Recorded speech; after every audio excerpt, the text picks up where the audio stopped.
আজকে শেষ রমজান আমার কাছে খুবই খারাপ লাগতেছে, কারণ আজকের পরে আবার রমজান আসবে 1 বছর পরে, আর সেই সামনের বছর বেঁচে থাকি না থাকি তাও জানি না। তো যাই হোক, হ্যালো এভরিওয়ান, আসসালামু আলাইকুম। সবাই কেমন আছেন? আশা করি আলহামদুলিল্লাহ সবাই ভালোই আছেন। তো আজকে শেষ রমজান, শেষ ইফতার করেছি আজকে।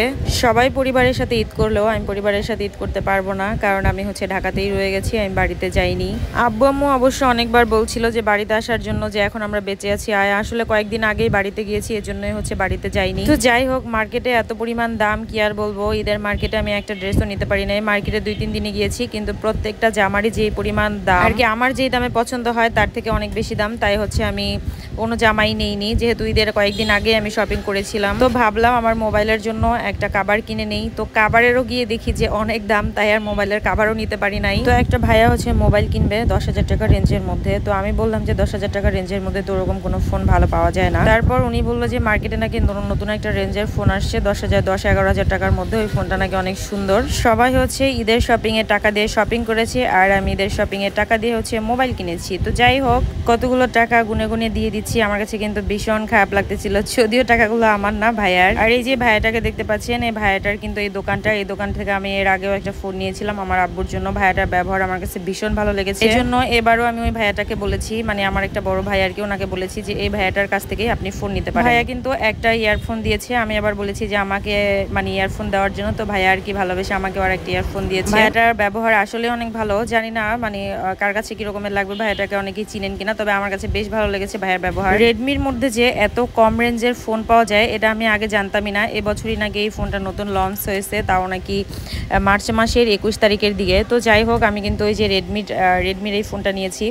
তবে ফোনের কালার ছিল 3টা, তার মধ্যে এই 2টা কালার কিন্তু বেশ ভালো লাগতেছিল। একটা গোল্ডেন কালার আর একটা কালো, কিন্তু কোনটা নিব মানে কনফিউজড। তারপর ভাইয়া বলল যে মানে আমার বড় ভাই বলল যে আমি ব্ল্যাক কালারটাই নিব। তো ভাইয়াকে আমি বললাম যে ঠিক আছে, তাহলে আপনি ব্ল্যাক কালারটাই নেন। আর ফোনটা ছিল রেডমি A5, আর ফোনটা কিন্তু দেখতে অনেক সুন্দর লাগছিল। বিশেষ করে মানে ফোনের সার্ভিস যেরকমই হোক, রেডমির সার্ভিস তো খারাপ হয় না, মোটামুটি ভালোই। তবে বেশি ভালো লাগছে ফোনের কালারটা, মানে পিছনের ব্যাক সাইডটা মানে এত সুন্দর লাগছে, কি বলবো, আমার কাছে বেশ ভালো লাগছে। মোবাইলটা যদিও কেনা হয়ে গেছে, কিন্তু আমার নিজের জন্য কিছুই কিনতে পারি নাই, কারণ মার্কেটে গিয়ে আর কি মানে পুরোই অভাব। যেই ড্রেস আমি ঈদের 15 দিন আগে দেখে গিয়েছিলাম মানে 2500 টাকা, সেই ড্রেস এখন 4,500-5,000 টাকা একদম ঠিক দিয়ে বসে থাকে। তো যাই হোক, এই জন্য আর আমি বাড়িতে কিছুই নেই নাই। তো ভাবলাম ঠিক আছে, তাইলে ঈদের পরেই নিব। এজন্য যে অনেক বেশি মন খারাপ হয়েছে তাও না, কারণ এখন বড় হয়ে গেছি। বড় হওয়ার পরে আর ওরকমের ঈদের আনন্দ থাকে না।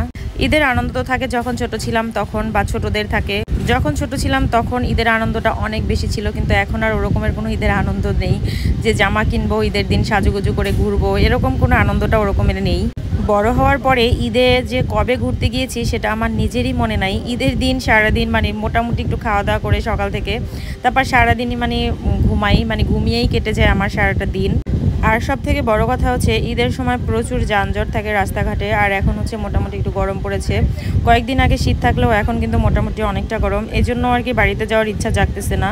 তো যাই হোক, ভাইয়া কিন্তু আমাদেরকে অনেকগুলো ফোন দেখাইছে ভাইয়ার দোকানের, কারণ এত ফোন কিন্তু কেউ মানে দেখায় না খুলে খুলে। আমি যে ভাইয়ার সুনাম করতেছি এরকম কিন্তু কিছু না, আসলে ভাইয়াটা যেরকমের আমি সেটাই বলতেছি। অনেক দোকানদারি আছে দেখবেন অনেকগুলো ফোন কিন্তু আপনাকে কখনোই ওপেন করে দেখাবে না, কিন্তু ভাইয়ের দোকানের আমি অনেকগুলো ফোন প্রায় ওপেন করে তারপরে দেখেছি, মানে ফোনগুলো মানে ধরে ধরে একদম ওপেন করে পুরা ক্যামেরা সব কিছু আমি চেক করে নিয়ে আসছি। ভাইয়া কিন্তু সবগুলোই দেখতে দিয়েছে, এই দিক থেকে কিন্তু আমার কাছে বেশি ভালো লেগেছে। তো যাই হোক, অনেক কথা বলে ফেললাম। যেহেতু রোজা রেখে মার্কেটে গিয়েছিলাম, তো বাসায় কিছুই সেরকমের আয়োজন করতে পারি নাই। তাই আমি কাচ্চি কিনে নিয়ে আসছিলাম, যে ভাবছি যে বাসায় গিয়ে আপাতত এখন এগুলো দিয়ে ইফতার করি। হাজি বিরিয়ানি থেকে আমি কাচ্চি নিয়ে আসছিলাম, আর বাসায় তরমুজ ছিল, শরবত টরবত এগুলো বানিয়েছি, খেজুর ছিল।